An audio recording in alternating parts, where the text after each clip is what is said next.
kapayapaan. Salamat naman at naalala niyo pa ang terror niyong Filipino teacher na minsan ay tinawag niyong Ma'am Ferrer, Mrs. Ferrer, Inay. Ngayong gabi ay nais ko kayong batiin. Batid ko na sabik kayo sa isa't isa.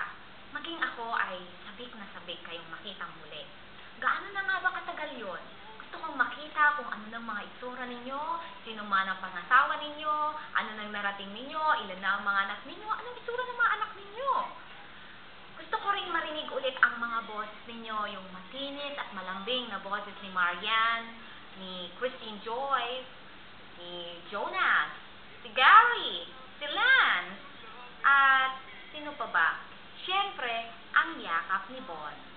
Naalala ko rin ang Nolini at Elfely, kung saan maraming naantig sa kasaysayan, sa malupit na kasaysayan at pag-iibigan ni Ibarra at Marie Clara. At aminin mo, Jomara, pati ikaw ay napaluha rin. Naalala ko pa si Noel. Madalas niyong tuksohin, di ba? Anong tinutukso noon sa kanya? Sige nga, kung naalala niyo pa. Cherish, cherish, peace, Noel. Nandiyan din si Gilbert. Si Gilbert, yung kanyang kapilyuhan, si Anthony, si Ramil, si Judea, si Dayan, at maging si Ferdinand. Yung mga kapilyuhan nila noon.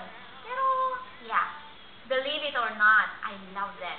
Salamat sa pagiging mabuti niyong estudyante sa Filipino. I know that most of you, especially you, Athena, and Mark Ian, Filipino is not your cup of tea, but you tried your best to appreciate Filipino.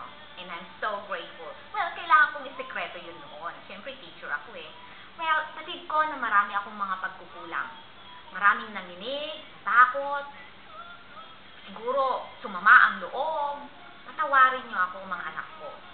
Batid ko na ako isang inyong inay, ngunit napakahirap sa akin ang maging inyong inay. I was young and inexperienced, but I wanted to show that I'm matured and look experienced. Dahil dyan, pinagsisisihan ko ang mga nagawa ko sa inyo. Patawarin niyo ako. But, you know what? You are the reason why I'm a changed person. I am a very different teacher now. Gusto nyo? Magklase ulit tayo para i-prove ko? Joke lang. Well, I will always be proud of you. To all of you, I know that you are all good persons. You are brave, you are strong, you are smart. Try not to become a man of success, but rather, try to become a man of value. Well, galing yan kay Einstein, ha? Pwedeng mangumusta. Ikumusta niyo naman ako kay Sir Astadan at sa lahat ng mga teachers ninyong nandyan. At pwede bang ihalik at iyakap niyo ako sa isa't isa dahil miss na miss ko na kayo. Kayo ang mga itinuring kong anak at hanggang ngayon ay itinuturing ko pa rin kayong mga anak.